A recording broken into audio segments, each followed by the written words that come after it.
सो पिता तुम्ही वा बंधु सो सखा तुम्ही विद्या सो द्रोणम तुम्ही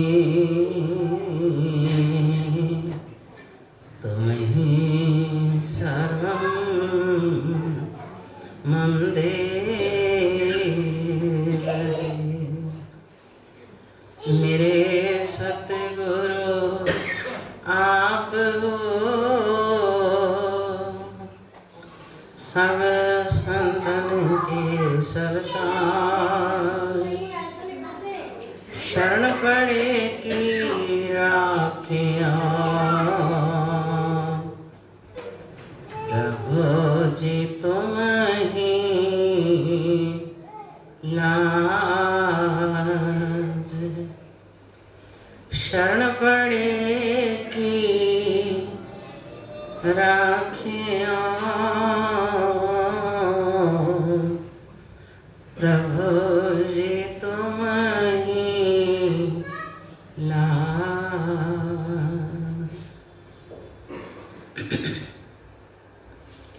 गुरुमुखो, एक बार अपनी मुख रचना को पवित्र करने के लिए सब मिलकर ऊंची और मीठी स्वर से बोले जयकारा।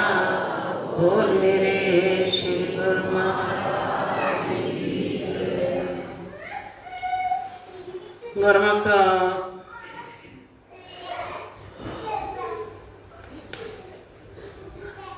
श्री रामायण का वचन है कि जड़ चेतन गुण दोष में विश्व कीन करतार।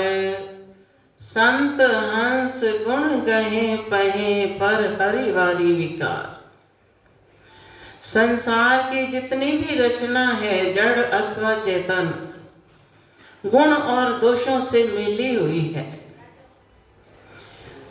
अब देखना ये है कि इस संसार मिश्रित संसार में हमने कौन सी वस्तु ग्रहण करनी है। संत कहते हैं जो साधना में लगे हैं, मालिक की भक्ति में लगे हैं, जो मालिक के प्यारे हैं, वो हंस की न्यायी जैसे हंस सच्चे मोती चुन चुन कर खाता है, ऐसे मालिक के प्यारे अपने प्रभु का दीदार करते हैं, उनकी सुंदर वाणियां सुनते हैं, उनकी सेवा करते हैं और अपने जीवन को सफल बना लेते हैं। फिर उनकी कीमत भी कितनी है, हंस की क्या कीमत होती है आप सब जानते ही हो। तो ऐसे ही संत हंस गुण पहे पहे पर हरि वारी विकार। जैसे हंस निसार वस्तु जल का तो त्याग कर देता है और दूध ग्रहण कर लेता है, उसके आगे मिलाकर रख दो, दूध और पानी को कोई भी अलग नहीं कर सकता। लेकिन हंस की चोंच में ऐसी तासीर होती है कि वो दूध और पानी को भी अलग कर देता है। तो ऐसे ही मालिक के प्यारे इस निसार दुनिया का त्याग करने का मतलब ये नहीं कि घर बार छोड़कर जंगलों में चले जाते हैं। जग में रहो, अलग रहो, योग युगत की रीत, दोलन हृदय नाम स्यों लगी रहे दृढ़ प्रीत। संसार में रहो लेकिन संसार में रहते हुए अलग रहो। अब आप सब कहोगे भी संसार में रहकर कैसे अलग रहे, कि हाथ से काम करो विधि नाना, चित्त रखो जहां कृपा निधाना। महापुरुषों ने उसका भी निर्णय दे दिया कि इन हाथ पैरों से काम करो, संसार में रहो, सबसे वर्ताव भी करो, लेकिन अपनी सुक्ति को मालिक के चरणों में जोड़ो, तो हमारा जीवन जो है वो सफल है। ऐसे ही हमारे श्री सतगुरु दाता दयाल जी अपने प्रवचनों में कई बार फरमाते हैं कि नानक तिना बसंत है जिन कत वस्या, जिन घर वस्या कंत। कि नानक तिना बसंत है, उनके लिए संसार में खुशहाली ही खुशहाली है। बसंत ऋतु आती है तो सभी पेड़ पत्ते हरे भरे हो जाते हैं, खुशियों के त्योहार शुरू हो जाते हैं, सब जगह खुशियां मंडराने लगती हैं। तो महापुरुष फरमाते हैं कि नानक तिना बसंत है, वहां खुशियां ही खुशियां हैं, आनंद ही आनंद है, जहां मालिक प्यारा बसता है। तिन घर बसया कंत, जहां प्रभु का वास है, जहां उन्होंने चरण छुआए तो वो धरती भी पावन बना देते हैं। और फिर जो जीव दर्शन करते हैं, सेवा करते हैं, आरती पूजा करते हैं, वो उस सच्ची खुशियों को पाकर अपने जीवन को सफल बना लेते हैं। तो इसी प्रकार कोई प्रेमी कहता है कि तनु याद करा जिस घड़ियां विच, तनु याद करा जिस घड़ियां विच, ओ घड़ियां भी शुभ घड़ियां ने, तैनू भूल जावा जिस घड़ियां विच, ओ घड़ियां भी हथ कड़ियां ने।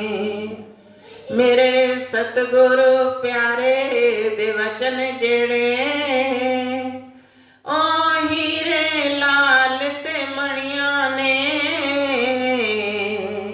धन धन भागे उन्हां जीवां दे, जिन्ना ए दली जामलियां ने। प्रेमियों की आवाज है कि ऐ प्रभु, तेरी याद ही तो मेरे जीवन का सहारा है। वो ही शुभ घड़ी है जब तेरा ध्यान मेरे हृदय में बस जाए। और आपकी याद के बिना, आपके ध्यान के बिना मेरा जीवन हथकड़ी लगे हुए इंसान जैसा बीतता है। फिर आपके सुंदर वचन, आपकी मनोहर वाणियां हीरे लाल और मणियों से बढ़कर हैं। हीरे लाल मणियां हम प्राप्त कर भी ले तो वो कितना समय हमारे पास ठहरेंगी, लेकिन आपके जो हीरे मणियों से बढ़कर सुंदर सुंदर वाणियां मेरे कानों में गूंजती हैं, वो खाली इस संसार में नहीं, लोक परलोक में साथ देने वाली हैं। तो हीरे मणियों से बढ़कर आपके सुंदर वचन हैं। फिर ये प्राप्त किसको होते हैं? धन धन भाग उन्ह जीवां दे जिन्ना ए दलीचा मलियां। उन जीवों के धन भाग जिनको ऐसा दरबार मिल जाता है, ऐसे उच्च महापुरुषों की शरण मिल जाती है, फिर वो नित नित सच्चा आनंद पाते हैं। फिर जब हृदय में उनका वास हो जाता है, हम ध्यान लगाते हैं तो उनकी मनमोहक छवि हमारी आंखों के सन्मुख होती है। फिर ऐसे प्रेमियों को देखकर प्रभु भी प्रसन्न होते हैं। एक बार संत विवेकानंद जी प्रवचन कर रहे थे, बहुत सारी संगत उनके आगे बैठी थी, दर्शन कर रही थी, वचन सुन रही थी। अब महापुरुषों का तो काम है जीवों को सच्ची राह दिखाना, परमार्थ के पथ पर चलाना, ये उनका सही कार्य होता है। तो वो सत्संग की अमृत वर्षा कर रहे थे, तो एक उनका प्रेमी कलाकार था जिसकी बड़ी ऊंचे दर्जे की श्रद्धा थी, अटूट विश्वास था, अनन्य प्रेम था। जब ऐसे प्रेमी अपने सतगुरु के सन्मुख आते हैं तो ना जाने वो क्या अलौकिक नजारे प्राप्त करते हैं। अब वो संत विवेकानंद जी सत्संग कर रहे थे, वचन कर रहे थे, वो सामने बैठा हुआ जब उनके मुखड़े को निहार रहा था, दर्शन कर रहा था, तो उसे ऐसे लगा कि इनके मुखड़े के पीछे ऊपर एक बड़ा तेजस्वी चेहरा दिखाई दे रहा है। अब जो उसके भावों से उसकी जैसी श्रद्धा थी वैसा ही उसको नजारे नजर आने लगे। जब उसने देखा कि इतना तेजस्वी चेहरा ऐसे पीछे झूम रहा है, तो उसने कागज निकाला, पेन निकाला, वो चित्र उस चेहरे का कागज पर बनाया। जब सत्संग की समाप्ति हुई, जो कुछ उसने देखा था वही उसने उतार दिया। सत्संग के बाद वो लेकर आया, संत विवेकानंद जी के आगे रखा कि ये देखो कितनी सुंदर प्रतिमा है। अब देखकर वो हैरान हुए, पूछते हैं कि बेटा आप जानते हो ये कौन है? कहने लगे नहीं, मैं तो नहीं जानता इनको। फिर पूछा कि क्या कभी आपने इनको देखा? कहने लगे मैंने देखा भी नहीं। तो फिर वो पूछते हैं कि तुमने फिर ये चित्र कैसे बनाया? तो वो हाथ जोड़कर प्रार्थना करता है कि स्वामी, जब आप सत्संग कर रहे थे तो सत्संग करते हुए आपके ही चेहरे के पीछे ये सुंदर चेहरा मुझे नजर आ रहा था।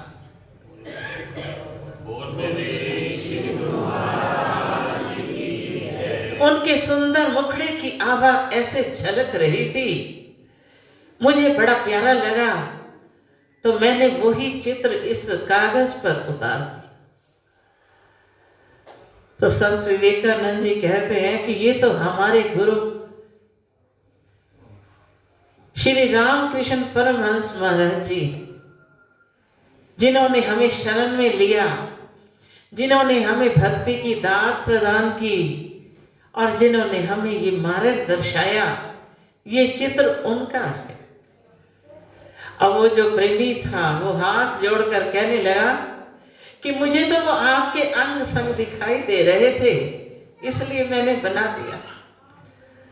तो संत विवेकानंद जी की आंखों से अश्रु बह निकले कि आप कितने दयालु हो, कितने कृपालु हो।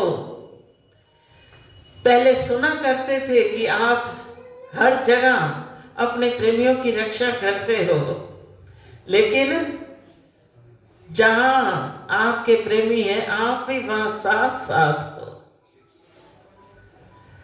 जिथे वेखा उथे हार, लब लब जिसनु गई समा। जहां देखें वहीं वो नजर आते हैं, मगर देखने वाली दृष्टि तो चाहिए। तुलसी इस संसार में सबसे मिलिए धाए, ना जाने किस रूप में नारायण मिल गए। जब हमारी भावना ही ये होगी कि इस संसार के अंदर मेरे प्रभु कण कण में बसते हैं, हर घट में बसते हैं, जब हमारी भावना ऐसी होगी तो वो भी हमें हर घट में दिखाई देंगे। कहीं उनकी शक्तियां चली नहीं जाती, वो साथ रहती हैं, लेकिन देखने वाली आंख हो। शाम तैथों दूर नहीं, तेरा भी कसूर नहीं, वेखण वाली अख जड़ी ओदे विच नूर नहीं। भगवान तुझसे दूर नहीं, मगर तेरा भी कसूर नहीं। देखने वाली आंख जो है वो ज्ञान चक्षु जब तक जीव को प्राप्त नहीं होते तो महापुरुषों को भी कैसे देख सकता है, कैसे जान सकता है, कैसे पहचान सकता है? तभी पहचानेगा। इसलिए महापुरुषों ने अपनी वाणियों में लिखा कि ज्ञान अंजन गुरु दिया, अज्ञान अंधेर विनाश, हरि कृपा ते संत भेटिया, जन नानक मन परगास। ज्ञान चक्षु जीव को कौन देता है? ज्ञान अंजन गुरु दिया। गुरु ही अपने सेवक को ये ज्ञान की रोशनी बख्शिश करते हैं, जिससे अज्ञान तिमर सारा दूर हो जाता है। मगर ये संजोग हरि कृपा ते संत भेंटिया, जब प्रभु की भगवान की कृपा उतरती है जीव पर, तब संतों का मिलाप होता है। जन नानक मन प्रकाश, उनके मिलने से, उनके दर्शन करने से, उनके दर्शन का इतना प्रताप होता है कि उनके नजदीक जाते ही किस प्रकार हमारे मन पर असर होता है। जैसे सूर्य निकलता है चारों ओर रोशनी फैलाता है, ऐसे गुरु के दर्शन करने से सेवक का मन का अंधकार दूर हो जाता है। तो इसलिए कहते हैं कि सेवक और स्वामी जो है वो होते एक हैं, मगर किस वक्त? स्वामी से सेवक स्वामी एक मत, जो मत में मत मिल जाए, चतुराई रिझे नहीं, रिझे मन के भाई। सेवक और स्वामी एक मत होते हैं। चतुराई सियानत ये इस रास्ते में काम नहीं आती है। भक्ति मार्ग में क्या वस्तु काम आती है? श्रद्धा प्रेम। चतुराई रिझे नहीं, रिझे मन के भाव। मन के भाव यहाँ काम करते हैं, चतुराई काम नहीं करती। तो इसलिए प्रेमियों पर कितनी प्रभु की कृपा है, कितनी उनकी दयालुता है कि जिनके घर में इनका वास हो जाता है। हम उनकी शरण में आते हैं, आते ही वो हमें गुरुमुख का दर्जा दे देते हैं। क्या हमारा मन पहले से ही गुरुमुख बनकर आता है? यहाँ आकर गुरु की मति पर चलना सीखते हैं, मगर आते ही वो दर्जा दे देते हैं। आज बच्चे का एडमिशन भी करवाने जाओ ना, वो पहले इंटरव्यू लेते हैं, बाद में नहीं। कहते हैं पहले इंटरव्यू में पास होगा तो हम एडमिशन इसका करेंगे। करते हैं कि नहीं ऐसा? लेकिन क्या गुरु महाराज जी किसी के साथ लेखे गिनतियां कहते हैं कि पहले तुम्हारे मन की परीक्षा लेंगे, फिर तुम्हें नाम दीक्षा देंगे? नहीं, वो हर किसी को अपनाते हैं, हर किसी को गले लगाते हैं, सच्चा प्यार देते हैं, अपनी रहमतें बख्शते हैं। ये उनका दयालु स्वभाव होता है, दया के भंडारी होते हैं। तो इसलिए श्री प्रभु जी के चरणों में यही विनय करें कि यह प्रभु, हम तो भूलनहार हैं, आप बख्शनहार हो। मैं तेरे दर पर चलकर आया हूँ, आपके दर पर आके मैंने सर झुकाया है। तेरे दर सर झुकाना मेरा काम है, मेरी बिगड़ी बनाना तेरा काम। बड़े दावे से प्रेमी कहते हैं कि मैं तो आके आपके दर पर सर झुका दिया, अब मेरी बिगड़ी बनाना तुम्हारा काम है। कितना फकर करते हैं, जो फकर बच्चे भी नहीं कर सकते अपने माता पिता कि उनसे भी पूछना पड़ेगा, मगर दावे से प्रेमी कहते हैं मेरी बिगड़ी बनाना तेरा काम, मेरी बिगड़ी बना दो प्रभु। तो इसलिए प्रभु के चरणों में यही प्रार्थना करें कि आपकी ये रहमत हर घड़ी हम पर बरसती रहे, आपका सुंदर दीदार प्राप्त होता रहे, आपकी मनमोहक छवि हृदय में बसी रहे। यही मेरी आपके चरणों में प्रार्थना है और इसी से मेरा जीवन सफल है। बोलो जयकार।